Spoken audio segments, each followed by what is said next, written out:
In Kenya and other African countries, many newborns die within the first week of life. For the village of Kisasini, this was a common occurrence.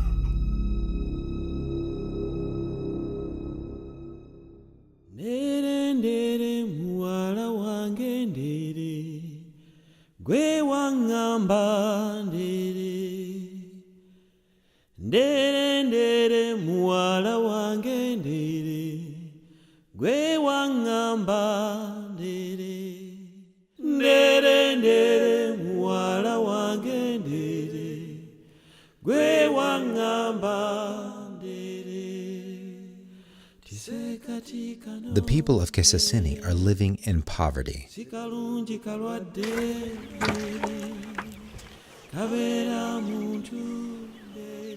They struggle on a daily basis to sustain farms and small gardens, but this is barely enough to feed themselves and the others in the village.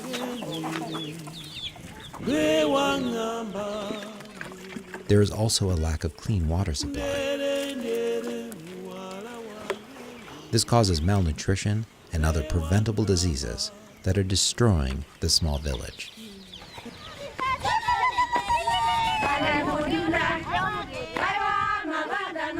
In 1997, a woman named Mbete Wambao, born and raised in the Kisasini village, had a plan. She saw a great need in her community for a local health clinic that would offer free services to anyone. With a strong desire to save her village, Mbete started the Kamba Women's Cooperative with other women who were concerned for the safety and well-being of the young pregnant women who were having unsafe births. Pregnant women had no choice but to walk barefooted 3 to 10 miles to the nearest location to have a safe birth. Most often, the women would go into labor on the walk to the clinic, and both mother and child would perish because of the extreme conditions. Thousands of stories like this was a daily common occurrence, and one that Mbete and others would not allow to continue to happen.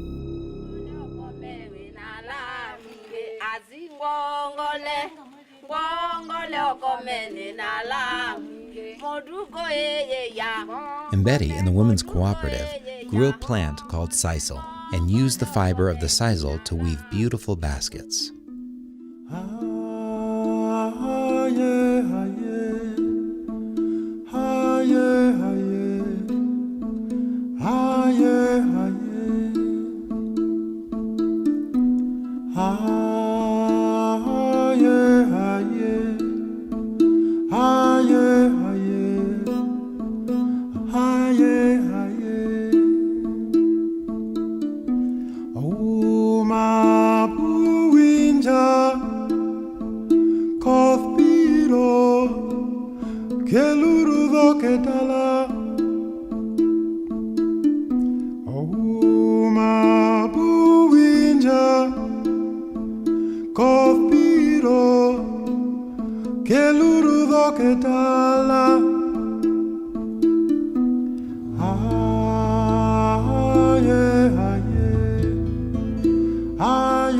The sale of baskets through a trader made enough money to start the building project.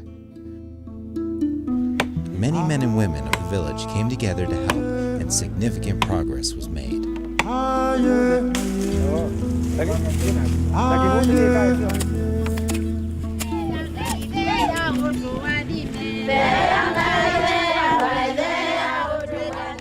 By 2007, 10 years later, Mbete and the others ran out of money.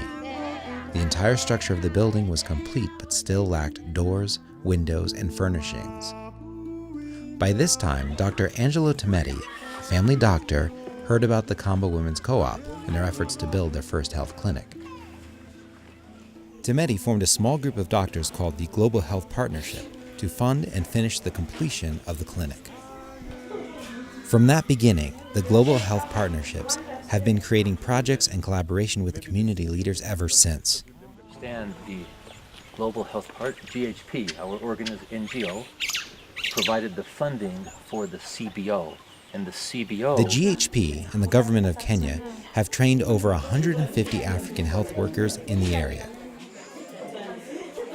Only 4 health workers are the backbone of this particular clinic and are on call 24/7. I love seeing patients and also assisting them, especially mothers in labor. 6, 8. The best part is being able to help people who would otherwise never would have gotten the service. But now, since GHP has brought the outreach closer to them, they attend the clinics and we also advise them to deliver in a facility. So some of these children will be followed to see how they're doing. Others, we may find new ones who are malnourished in the group. And then they go from here after they're weighed and measured to look at their nutritional status. They'll go next to the next room where they get updated on their immunization.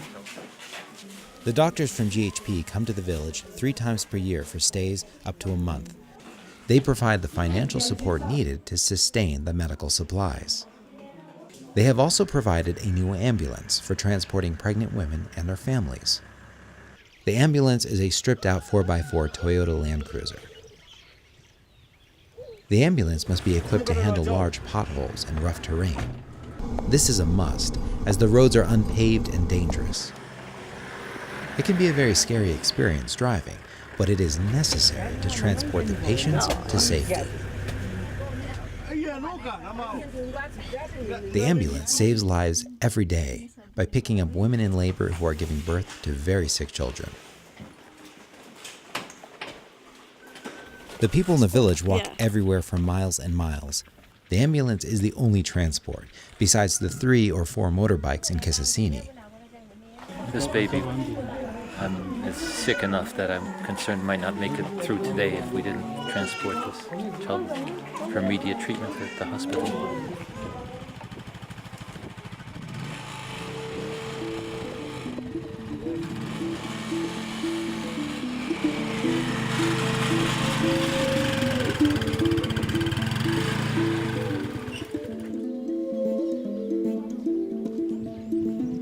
With the help of GHP, Mbetti's dream has become a reality. In comparison to other hospitals around, Kisasini is the best.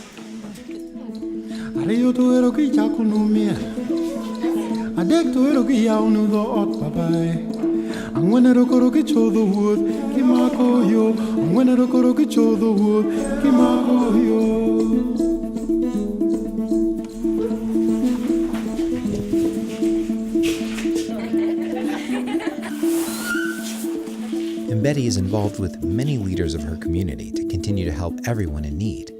I've been a member of County Assembly.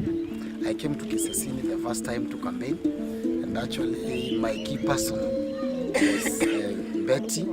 She helped me a lot, work with the other mothers. They help the widows from the money they get from selling the children. So I am very committed to support them. Ino mpaka wethia hospitali nundu be oula woka wethia ena thina ukamuteithio na kindu akaisibitali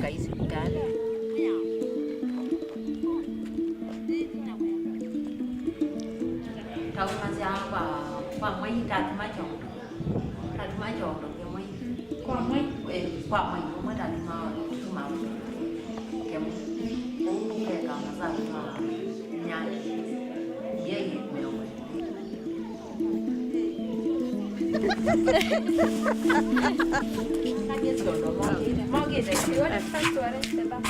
Betty is a leader and actually her role model, and I would urge the other ladies to follow the footsteps of Madam Betty.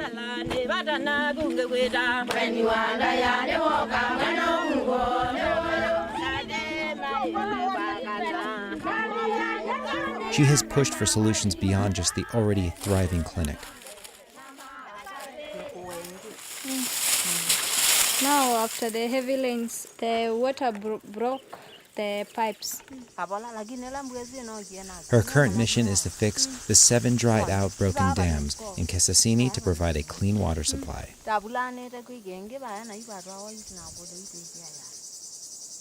Happily, GHP is providing financial support and solutions for this project. Water is one of the main problems in this area. So we took sacks and manure and soil, we mixed it together and then we put it in the sack and then we planted seedlings. The community is somehow collaborating with one another, they are linking to one another. Through this is how they can help one another, because if you stay alone here, you cannot survive. Even when I came here, it was very difficult for me to survive because it was one of the hardest areas I've never worked since my starting my life. So I had to link with the community, and the community is very cooperative.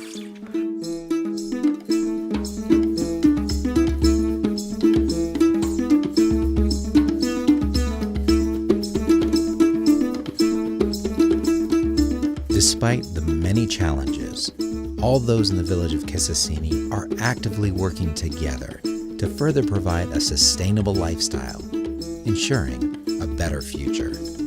Makusumu baba nitemrika nanengigo wuru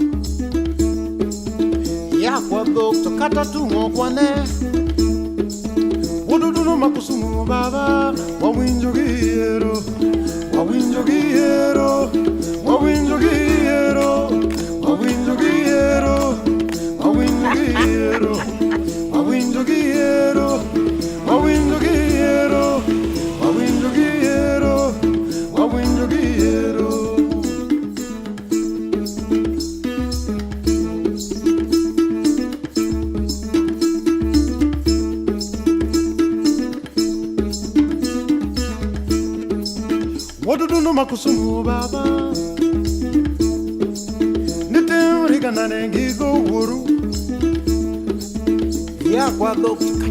kwane